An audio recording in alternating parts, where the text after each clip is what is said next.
சற்று முன் கிடைக்கப்பெற்ற மிக மிக முக்கியமான செய்தி ஒன்று வெளியாகி உள்ளது. திராவிட முன்னேற்றக் கழகத்திற்கு எதிராக சென்னையில் மிகப்பெரிய ஒரு போராட்டம், ஒட்டுமொத்தமாக போலீஸ் குவிக்கப்பட்டு யாரும் எதிர்பார்க்காத வகையில் தமிழக வெற்றிக் கழகத்தின் தலைவர் விஜய் அவர்கள் ஸ்டாலினை சரமாரியாக கேள்விகளை கேட்டு தாக்கியுள்ளார். கடந்த 4 ஆண்டுகளில் மட்டும் காவல்துறை விசாரணை என்ற பெயரில் 24 உயிரிழப்புகள், முழுக்க முழுக்க திமுக ஆட்சி மிகவும் மோசமான ஆட்சி என்றும், சிவகங்கையில் ஏற்பட்ட சம்பவத்திற்கு மட்டும் அரசு வேலை மற்றும் 4 சென்ட் இடம் கொடுத்துவிட்டால் போதுமா, மற்ற 23 நபர்களது குடும்பம் நடுத்தெருவில் நின்றால் உங்களுக்கு சந்தோஷமா என்ற கேள்வியையும் விஜய் அவர்கள் நேரடியாக தாக்கி பேசியுள்ளார். குறிப்பாக தமிழக வெற்றிக் கழகத்தின் போராட்டம் தற்பொழுது ஆரம்பித்து விட்டது.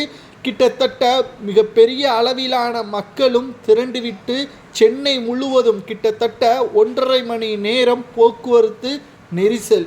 இதற்கு மிக முக்கியமான காரணம் தமிழக வெற்றிக் கழகத்தின் ஒட்டுமொத்த பிரச்சாரங்கள் திமுகவிற்கு எதிராக இருக்கிறது, மக்களின் ஆதரவு என்பதையும் நம்மால் உறுதியாக கூறலாம். போக்குவரத்து நெரிசல் ஏற்படுவதற்கு குறை என்று ஒரு பக்கம் கூறினாலும், போராட்டம் எதற்காக, நல்லதா தீமையா என்று நாம் முதலில் ஆராய வேண்டும். தமிழக வெற்றிக் கழகத்தின் போராட்டம் திமுகவை கூண்டோடு அழிப்பதற்கான ஏற்பாடுகளை செய்துவிட்டார் விஜய் அவர்கள். நாங்கள் ஆட்சிக்கு வந்தால் திமுக ஆட்சியில் செய்த ஊழலை வெட்ட வெளிச்சத்தில் கொண்டு வருவோம் என்று நினைக்காதீர்கள். சிறையில் அடைத்ததற்கு பிறகு மக்களிடம் தமிழக வெற்றிக் கழகத்தின் கொள்கை என்ன, அதன்படி நடக்கிறோமா என்பதை நாங்கள் நிரூபிப்போம் என்பதையும் விஜய் அவர்கள் தெரிவித்திருக்கிறார்.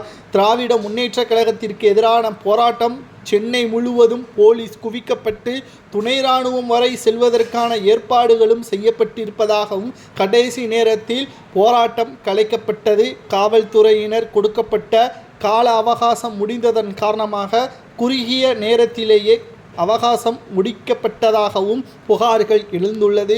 இதற்கு காரணம் திமுகவிற்கு எதிராக மக்கள் அதிக அளவில் கூடிவிட்டால் திமுகவிற்கு ஆதரவுகள் இல்லாமல் போகிவிடும். சட்டசபை தேர்தலும் 9 மாதங்களில் நடைபெற உள்ளது. முழுக்க முழுக்க திமுகவை வீழ்த்துவதற்கு தமிழக வெற்றிக் கழகம் தயாராகிவிட்டது என்றே கூறலாம். திராவிட முன்னேற்றக் கழகத்தின் ஆட்சிக்கு இனி கேள்விக்குறிதான். 2011ஆம் ஆண்டு எதிர்க்கட்சி அந்தஸ்தை இழந்தது போல் 2026லும் எதிர்க்கட்சி அந்தஸ்தை திமுக இழக்க நேரிடும் என்ற தகவலும் தற்பொழுது கிடைக்கப்பெற்றுள்ளது. உங்களது கருத்துக்களை கமெண்ட் வாயிலாக கூறுங்கள். விஜய் அவர்கள் நடத்திய போராட்டம் சரியா தவறா என்பதை